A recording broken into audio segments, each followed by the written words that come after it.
The civilized Indian. अभय जी, मेरा प्रश्न आपसे दो है।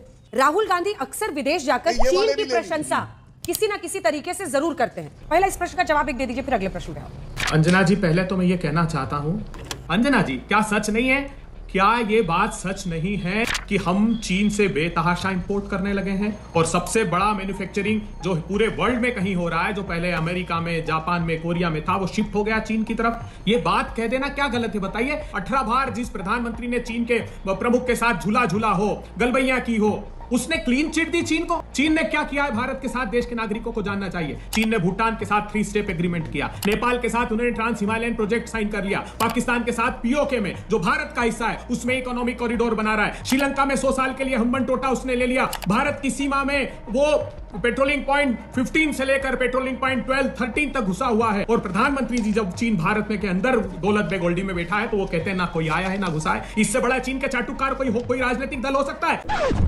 Last I recall the Prime Minister going abroad and announcing that there's been nothing done in 60 years of independence, 70 years of independence.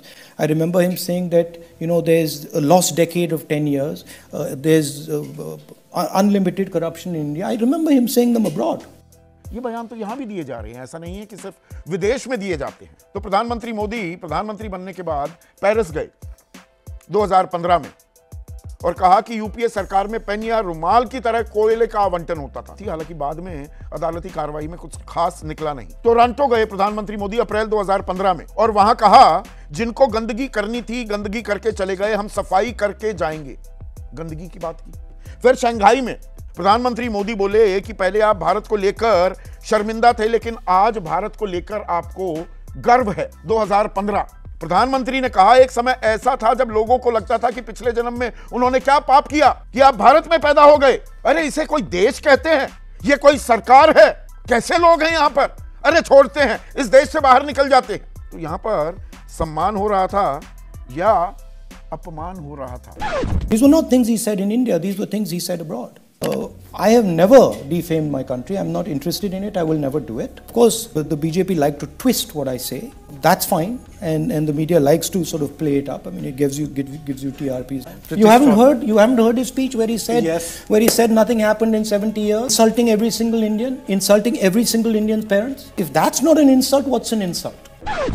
BJP का मानसिक और नैतिक दिवालियापन और बीजेपी की बौखलाहट पिछले 48 घंटे में सारे देश ने देखी है।